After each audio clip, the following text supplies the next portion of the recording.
Welcome back, everybody. Today we're going over these sights that you see here on my Glock 34. They are the TRUGLO TFX Pros. So for those of you that have watched my channel for a while, you guys know I've used a lot of TRUGLO sights over the years, both the fiber optics as well as the tritium fiber optics. This is the latest generation and a version of them, so sort of new and improved, if you will. A lot of complaints have come in from folks who have used the TRUGLO sights over the years, and a lot of positive reviews as well, including myself.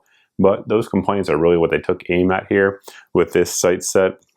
And we're going to get into some of the details of them, but just a quick overview of them. They have tritium and fiber optics. So during the day, the fiber optic rods in there are going to glow nice and bright, really give you a good sight picture. And at night, the tritium is going to come through and give you low light capabilities, way to use your sights in low light. So that's certainly a good thing. Sights that work in all conditions, because gunfights happen in all conditions. What we're going to do now is get into them in terms of a close-up view of them, the details of them, and some of the differences versus the earlier models, and come back to the end and let you know what we think of them overall.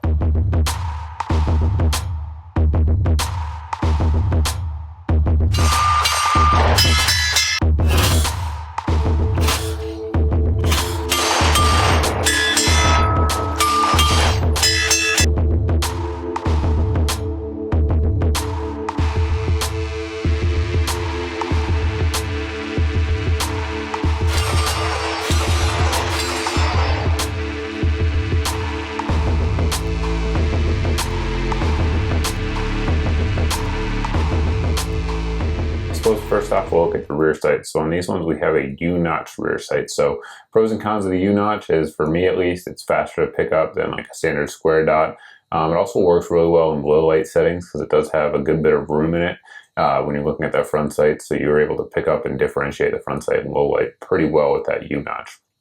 Another thing it does have is this very good racking ledge here. So if you're doing one-handed manipulations with your pistol, very, very easy with this. We'll show you the old ones here in just a second, and that is definitely a big improvement. So both of the sights, of course, are all steel, and it does have a specialized finish that TRUGLO puts on there. They have, of course, their catchy name for it, but what it appears to be, at least from what I see, is a melanite finish. So that's very, very good, corrosion resistant, wear resistant, gives it good surface hardening tension. So I really do like that. No issues with it there. It seemed to hold up pretty well so far. You can see there it does have a tensioning screw. I think that was a Freudian slip earlier when I said that tension, but it does have tensioning screws, so that way when you slide the sights into the dovetail, you're going to want to use that screw to lock it down and really secure it into place. I always recommend using blue Loctite if you're going to do that on there. Some folks may recommend a different color, but some sort of Loctite to prevent that screw from coming out is a good idea. On the front sight, we have this orange ring around the green. Now, the contrast between the two colors really does stand out well, particularly during the day. During the day, when that green is really glowing, absorbing all that light, it's very, very easy to pick up. It draws your eye to it pretty well. At low light conditions, it's really of no use. It's not really a knock on it. It's just that it's not something that's illuminated, so you're not going to see it. But during the day, it really does help draw your eye in. Even in relatively low light situations like dusk or something like that, you are going to be able to pick it up a little bit better than you would the rear, which is nice to allow you to sort of draw your eye to the front sight. These are obviously mounted on a Glock 34 pistol, so I'm sure some of you guys are wondering if there's been any issues with it hanging over the ledge there. None whatsoever, so don't worry about that at all.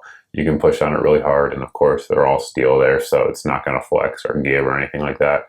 It's held up just fine, and I don't expect any problems out of it. I think the easiest way to show you some of the differences between the new TFX Pros and some of the older ones is just sort of side-by-side comparisons. We have a pair of fiber optics here, and we're just going to compare them. One thing you'll notice is that there's smaller areas that are exposed. Now, for light gathering, in theory, that should give you less light. That said, I really don't notice a difference. They're plenty bright out there in daylight.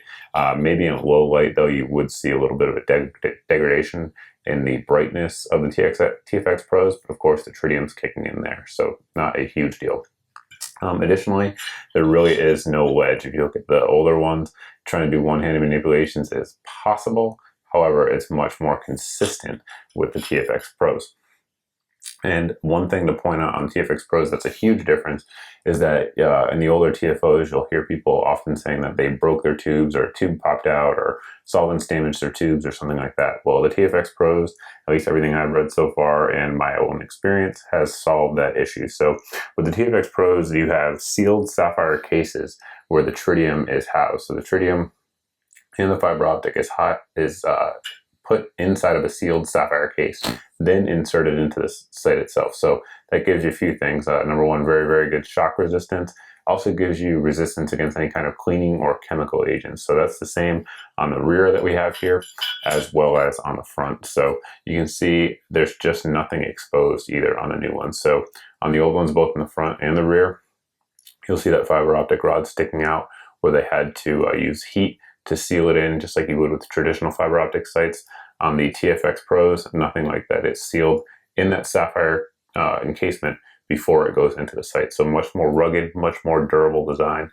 So far, we've had no issues with it, and I don't expect any. I think we left a couple things out, but we got most of it in there. The tritium insert in these sights are backed up by a 12-year warranty from TRUGLO, so they're not going to last forever, but 12 years certainly isn't that bad, particularly something that you're staking your life on. If that's what you're using them for, I wouldn't be too mad about it. Now, one thing that is not so great about these is the price. So these are the latest and greatest, as we mentioned earlier, have all the upgrades that everybody wanted, but the upgrades come at a cost. So the original TRUGLOs you could get generally for under $100 for the TFOs. These ones, at least as of right now, 2016, you're probably not going to find them for that price. So looking around and where I got these over at Brownells, they run, I believe, like $150 to $175, depending on a sale or a coupon code or whatever. So certainly not cheap. Really can't get around that. They're not cheap. They're a relatively expensive set of handgun sights. And that's the downside. Really, other than that, if you like a 3-dot sight picture, if you like something that's going to draw your eye to the front sight in the daytime, these are awesome. Really, I'm a big fan of them. I've had nothing but positive things to say about them outside of that price that we just talked about. Reliable. I've always liked the TFOs, and these ones just improve the durability of it, which I absolutely like. But unfortunately, it does raise the cost a little bit. That's pretty much it. If you guys have any questions about these sights or anything else we didn't cover here in the video, by all means, post below down in the comment section. We'll try to get that answered for you. But I think that'll pretty much do it for now, and we'll see you in the next video.